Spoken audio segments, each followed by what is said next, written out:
Residents had a chance to listen in and take part in a TTC board meeting today.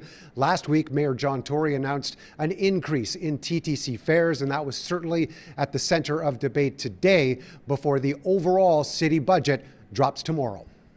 If we increase fares now, riders will be driven away. The transit system will be less safe because there's less people riding it, and there could be future service cuts on the horizon, so it's a really critical moment.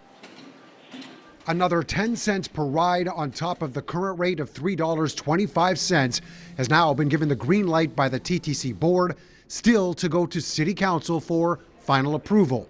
Interesting to look at the data. It's part of an overall $53 million increase for operating transit in Toronto in 2023. But critics say it comes with service cuts that amount to 9% less than pre-pandemic levels.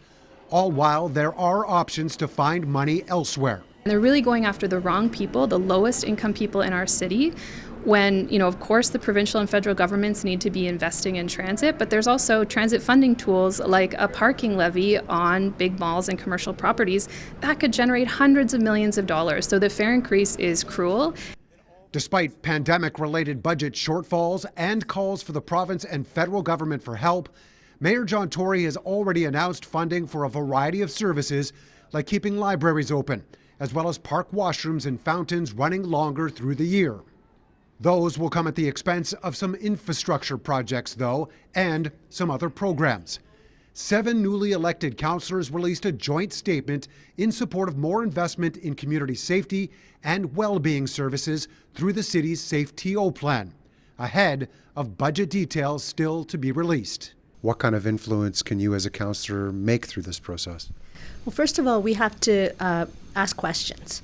And we have to be clear with the residents of Toronto about the choice that the mayor has to make right now. Other organizations are taking the steps of trying to convince the general public to get more involved in the city's budget process, with just 1 week to go before having the opportunity to speak up at City Hall. The city is currently in disrepair. People know that. It's very intuitive. People are living in deep precarity, and this current city services aren't up to par. They're not up to snuff. How important is it that the public take part? It's very important.